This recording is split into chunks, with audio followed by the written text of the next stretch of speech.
जरा सोचिए, अगर कोई बच्चा बिना मम्मी पापा के बड़ा हो रहा हो तो क्या उसके पास वही सपने देखने का हक है जो हमारे बच्चों को मिलता है? क्या हम उसे एक घर, एक नाम और एक प्यार से भरी जिंदगी नहीं दे सकते? एडॉप्शन यानी किसी बच्चे को कानूनी रूप से अपनी संतान बनाना एक ऐसा रास्ता है जो न सिर्फ उस बच्चे को जिंदगी देता है बल्कि अडॉप्ट करने वाले परिवार की जिंदगी भी संवार देता है।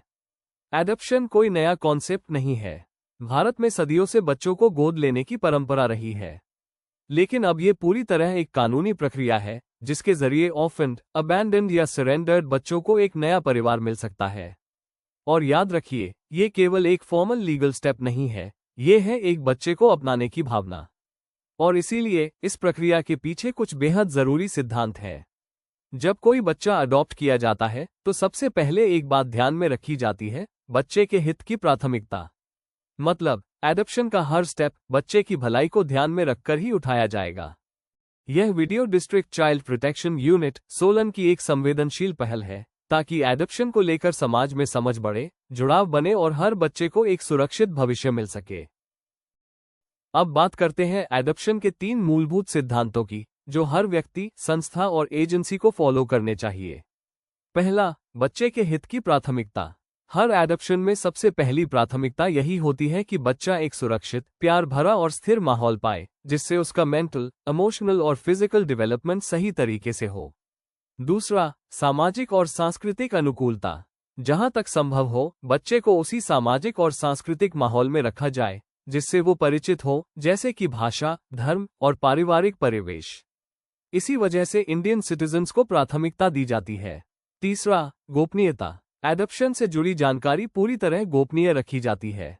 बायोलॉजिकल पेरेंट्स, अडॉप्टिव पेरेंट्स और बच्चे किसी की पहचान सार्वजनिक नहीं की जाती। एडॉप्शन से जुड़े दस्तावेज, रिपोर्ट या ऑर्डर किसी भी सार्वजनिक पोर्टल पर डिस्प्ले नहीं होते। ये 3 सिद्धांत सुनिश्चित करते हैं कि एडॉप्शन एक गरिमामयी, सुरक्षित और बच्चे के हित में की गई प्रक्रिया हो जिससे बच्चा नए परिवार में पूरी तरह एडजस्ट कर सके। यहाँ तक सब कुछ ठीक लग रहा है? अगर आप खुद अडॉप्ट करने की सोच रहे हैं या किसी को जानना चाहते हैं जो इंटरेस्टेड है, तो अगले हिस्से में हम जानेंगे कि कौन लोग बच्चे को गोद ले सकते हैं। अब हम आगे बढ़ते हैं। तो अब जब हमने ये समझ लिया कि एडॉप्शन एक संवेदनशील और संरचित प्रक्रिया है, तो अगला बड़ा सवाल ये उठता है, कौन लोग वास्तव में अडॉप्ट कर सकते हैं? क्या एक सिंगल व्यक्ति अडॉप्ट कर सकता है? क्या शादीशुदा जोड़ों को कोई खास शर्तें पूरी करनी होती है? और अडॉप्ट करने के लिए उम्र की सीमा क्या है? आइए एक एक करके सारी एलिजिबिलिटी शर्तों को सरल भाषा में समझते हैं। एडॉप्शन रेगुलेशंस के मुताबिक जो भी लोग किसी बच्चे को गोद लेना चाहते हैं, उन्हें शारीरिक, मानसिक, भावनात्मक और आर्थिक रूप से सक्षम होना चाहिए। साथ ही उनके ऊपर कोई भी ऐसा अपराध या केस नहीं होना चाहिए जो चाइल्ड राइट्स वायलेशन या गंभीर आपराधिक पृष्ठभूमि से जुड़ा हो। और एक और अहम बात यह है कि प्रोस्पेक्टिव अडॉप्टिव पेरेंट को कोई लाइफ थ्रेटनिंग बीमारी नहीं होनी चाहिए, यानी बच्चा उन्हें एक सुरक्षित और स्थिर जीवन में मिल रहा हो, ऐसा सुनिश्चित किया जाता है। अब बात करते हैं मैरिटल स्टेटस के आधार पर पात्रता की। यदि कोई शादीशुदा जोड़ा एडॉप्शन करना चाहता है तो दोनों पति पत्नी की सहमति जरूरी है। साथ ही ये भी जरूरी है कि शादी को कम से कम 2 साल पूरे हो चुके हों ताकि यह माना जा सके कि उनका रिश्ता स्थिर है। एक सिंगल फीमेल किसी भी जेंडर के बच्चे को गोद ले सकती है, लेकिन एक सिंगल मेल को गर्ल चाइल्ड अडॉप्ट करने की अनुमति नहीं है। यह नियम बच्चे की सुरक्षा और सामाजिक परिस्थितियों को ध्यान में रखते हुए बनाया गया है। एडॉप्शन करते समय अडॉप्टिव पेरेंट और बच्चे के बीच कम से कम 25 साल का अंतर होना चाहिए। इसका मतलब ये है कि अगर बच्चा 5 साल का है तो अडॉप्टिव पेरेंट की उम्र कम से कम 30 साल होनी चाहिए। अब बात करें अडॉप्टिव पेरेंट्स की अधिकतम उम्र की, तो ये बच्चे की उम्र पर निर्भर करती है। अगर बच्चा 2 साल तक का है तो मैरिड कपल की कुल उम्र मिलाकर 85 साल तक हो सकती है। 2 से 4 साल तक के बच्चे के लिए 90 साल, 4 से 8 साल के लिए 100 साल और 8 से 18 साल के बच्चे के लिए अडॉप्टिव कपल की अधिकतम संयुक्त उम्र 110 साल तक मानी जाती है। अगर कोई व्यक्ति सिंगल है तो वही उम्र सीमा क्रमशः 40, 45, 50 और 55 साल होती है। इसका उद्देश्य यह है कि बच्चा उस परिवार में जाए जहां उसके जीवन के अहम डेवलपमेंटल सालों में माता पिता उसके साथ हों। ये भी ध्यान देने वाली बात है कि जिन कपल्स के पहले से 2 या ज्यादा बच्चे हैं बायोलॉजिकल या अडॉप्टेड, उन्हें एडॉप्शन की अनुमति सिर्फ स्पेशल नीड्स बच्चों के लिए दी जाती है या फिर ऐसे बच्चों के लिए जिन्हें हार्ड टू प्लेस कैटेगरी में रखा गया हो। हाँ, रिलेटिव एडॉप्शन या स्टेप पेरेंट एडॉप्शन के मामलों में ये उम्र संबंधी सीमाएं लागू नहीं होती। तो अब आपको ये समझ आ गया होगा कि एडॉप्शन के लिए सिर्फ भावना काफी नहीं है। उस भावना के साथ जिम्मेदारी, स्थायित्व और एलिजिबिलिटी भी जरूरी है। इसलिए हर एप्लीकेंट का होम स्टडी किया जाता है ताकि यह सुनिश्चित हो सके कि बच्चा एक सुरक्षित और नर्चरिंग एनवायरनमेंट में जाएगा। अब जब एलिजिबिलिटी के सारे पहलू स्पष्ट हो चुके हैं, तो अगले हिस्से में हम जानेंगे एडॉप्शन की असली प्रक्रिया क्या है, यानी स्टेप बाय स्टेप तरीका जिससे बच्चा अडॉप्ट किया जा सकता है। एडॉप्शन की यात्रा में पहला कदम होता है प्रोस्पेक्टिव अडॉप्टिव पेरेंट्स का कारक की आधिकारिक वेबसाइट पर रजिस्ट्रेशन। इस वेबसाइट पर उन्हें एक डिटेल्ड एप्लीकेशन भरनी होती है और पहचान, आय, विवाह संबंधी दस्तावेज अपलोड करने होते हैं। रजिस्ट्रेशन की तारीख से ही उनकी सीनियरिटी मानी जाती है। इसके बाद आता है होम स्टडी रिपोर्ट का चरण। व्यवहार में ऐसा देखा गया है कि स्पेशलाइज्ड एडॉप्शन एजेंसी खुद पेरेंट्स से संपर्क करती है और घर का विजिट तय करती है। वहां एक ट्रेन्ड सोशल वर्कर उनका पारिवारिक, मानसिक, सामाजिक और आर्थिक मूल्यांकन करता है। इस मूल्यांकन का उद्देश्य ये जानना होता है कि बच्चा किस तरह के वातावरण में जाएगा और क्या वो परिवार उसकी देखभाल के लिए तैयार है। होम स्टडी रिपोर्ट, जिसे HSR भी कहा जाता है, 3 साल तक वैध रहती है और एडॉप्शन प्रक्रिया की नींव मानी जाती है। अब बात करते हैं चाइल्ड रेफरल की। जैसे ही कोई बच्चा एडॉप्शन के लिए लीगली फ्री होता है और सिस्टम के अनुसार प्रोस्पेक्टिव पेरेंट की सीनियरिटी टर्न पर आती है, तो उस बच्चे की प्रोफाइल उन्हें दिखाई जाती है। इसमें बच्चे की फोटो, मेडिकल रिपोर्ट और चाइल्ड स्टडी रिपोर्ट शामिल होती है। एक बार में पेरेंट्स को 1 या 2 बच्चों की प्रोफाइल भेजी जा सकती है। हर रेफरल के बाद उन्हें 48 घंटे के भीतर निर्णय लेना होता है कि वे उस बच्चे को रिजर्व करना चाहते हैं या नहीं। ये प्रक्रिया कुल 3 बार होती है, यानी पेरेंट्स को अलग अलग समय पर 3 रेफरल्स मिलते हैं और हर 2 रेफरल्स के बीच कम से कम 1 महीने का अंतर होता है। अब अगर कोई पेरेंट इन तीनों रेफरल्स में से किसी भी बच्चे को रिजर्व नहीं करता है, तो एडॉप्शन रेगुलेशंस के अनुसार उन्हें 1 साल के लिए प्रक्रिया से बाहर कर दिया जाता है। इसे डिबार कहा जाता है। इसका मतलब ये है कि ऐसे पेरेंट्स को 1 साल तक एडॉप्शन प्रोसेस में भाग लेने की अनुमति नहीं होती। 1 साल पूरा होने के बाद अगर वे दोबारा अडॉप्ट करना चाहते हैं, तो उन्हें फ्रेश रजिस्ट्रेशन करना होता है, जिसमें फिर से सभी दस्तावेज जमा करने होते हैं और आवेदन शुल्क देना पड़ता है। साथ ही उनकी सीनियरिटी पहले जैसी नहीं रहती, वो नए आवेदन की तारीख से फिर से शुरू होती है। अब एक और स्थिति को समझते हैं। अगर किसी पेरेंट को रेफरल ही नहीं मिलता, यानी 1 साल या उससे अधिक समय तक उन्हें किसी बच्चे की प्रोफाइल नहीं दिखाई गई, तो क्या उनकी सीनियरिटी बनी रहती है? इसका जवाब है हाँ। जब तक उनकी होम स्टडी रिपोर्ट वैध है और उन्होंने एज लिमिट पार नहीं की है, उनकी सीनियरिटी कायम रहती है। लेकिन अगर 3 साल तक भी कोई रेफरल नहीं आया, तो उन्हें अपनी HSR को रिवैलिडेट कराना होता है। रिवैलिडेशन के बाद भी उनकी ओरिजिनल सीनियरिटी बनी रहती है, लेकिन ये केवल तब तक मान्य है जब तक उनकी उम्र मैक्सिमम लिमिट के भीतर हो। अब अगर कोई बच्चा रिजर्व कर लिया गया है, तो एजेंसी प्रोस्पेक्टिव पेरेंट्स के साथ एक मीटिंग तय करती है जिसमें एडॉप्शन कमिटी भी शामिल होती है। ये समिति ये देखती है कि पेरेंट चाइल्ड के बीच इमोशनल और प्रैक्टिकल कंपैटिबिलिटी है या नहीं। अगर कमिटी अप्रूवल देती है, तो पेरेंट्स बच्चे की मेडिकल रिपोर्ट और स्टडी रिपोर्ट पर हस्ताक्षर करते हैं। इसके बाद बच्चा प्री एडॉप्शन फॉस्टर केयर में दिया जाता है।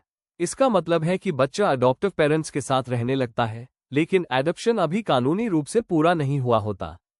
पेरेंट्स को फॉस्टर केयर अंडरटेकिंग पर दस्तखत करने होते हैं और एजेंसी उनसे इस दौरान बच्चे की देखभाल की जिम्मेदारी लेती है।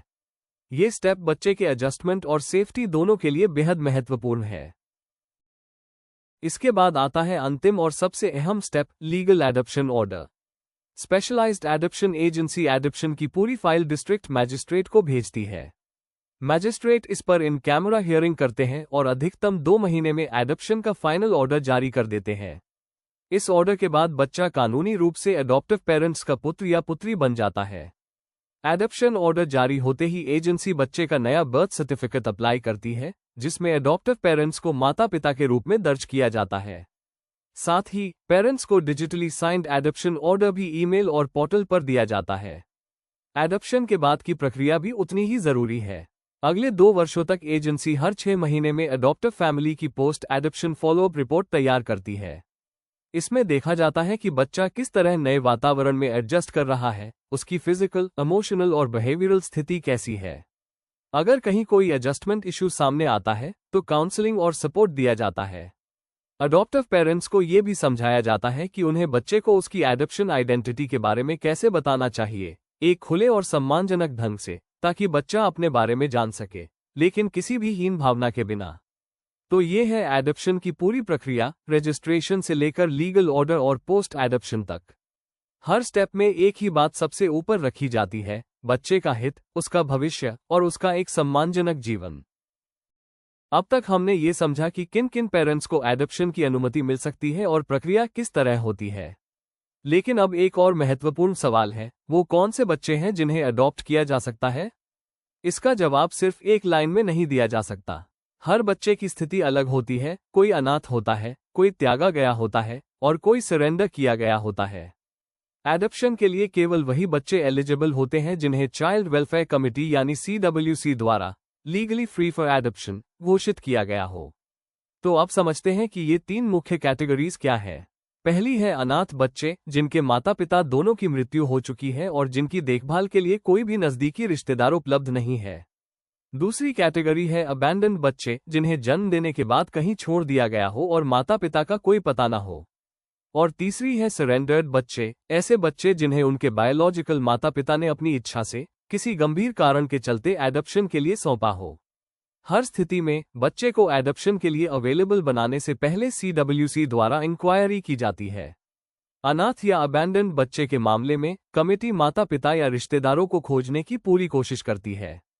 अगर बच्चे की उम्र 2 साल तक है तो ये प्रक्रिया अधिकतम 2 महीने में पूरी होनी चाहिए, और अगर बच्चा 2 साल से बड़ा है तो इंक्वायरी की समय सीमा 4 महीने होती है। अब बात करते हैं सरेंडर्ड बच्चों की।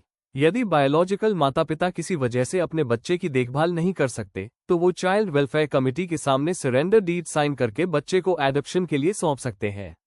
लेकिन उन्हें 60 दिन की सोचने की मोहलत दी जाती है, जिसे रिकंसिडरेशन पीरियड कहा जाता है। अगर उस अवधि में वो बच्चा वापस नहीं लेते तो CWC उस बच्चे को एडॉप्शन के लिए लीगली फ्री घोषित कर देती है।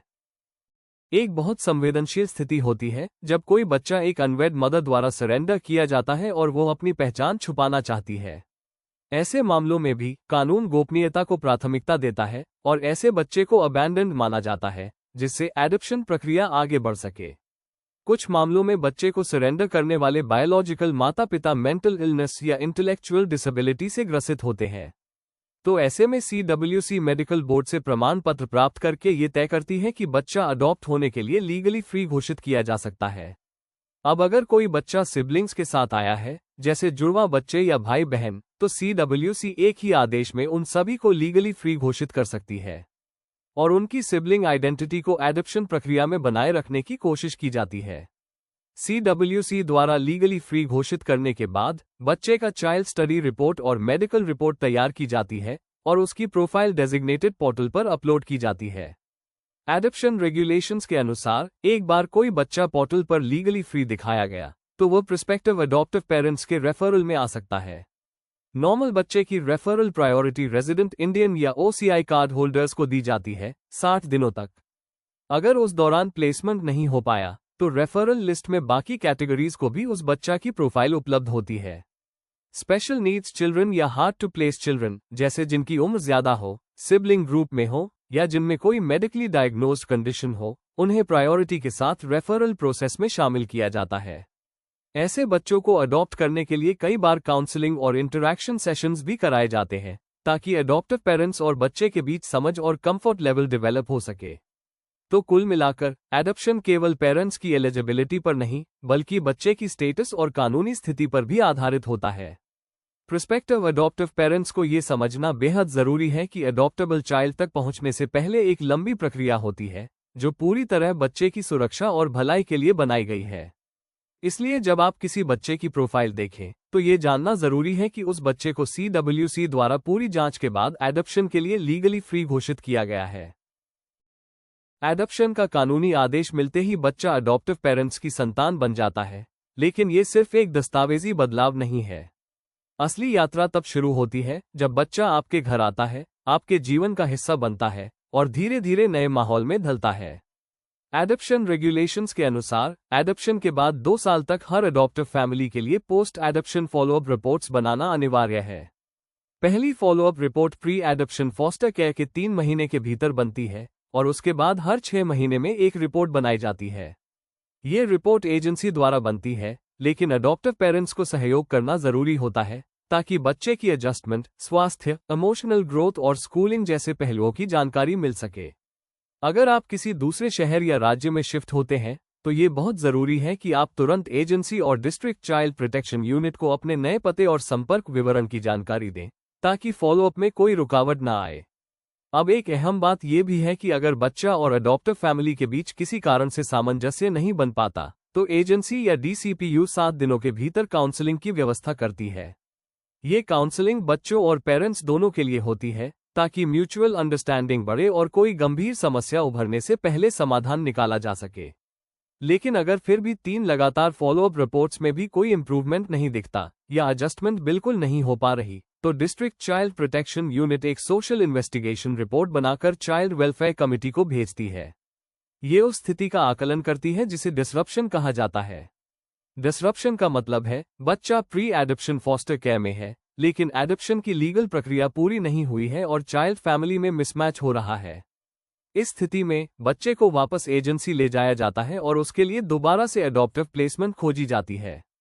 लेकिन अगर एडॉप्शन का लीगल ऑर्डर पहले ही आ चुका है और फिर भी एडजस्टमेंट नहीं हो पाती तो उसे डिसोल्यूशन कहा जाता है, यानी लीगल एडॉप्शन अनल किया जाता है। यह एक संवेदनशील और आखिरी विकल्प होता है। डिसोल्यूशन से पहले कम से कम 2 बार काउंसलिंग कराई जाती है और अगर उसके बाद भी रिश्ता न टिके तो डिस्ट्रिक्ट मैजिस्ट्रेट एडॉप्शन को निरस्त करने का आदेश जारी करता है। डिसोल्यूशन के बाद बच्चा फिर से लीगली फ्री फॉर एडॉप्शन हो जाता है और उसका स्टेटस 3 दिनों के भीतर पोर्टल पर अपडेट किया जाता है।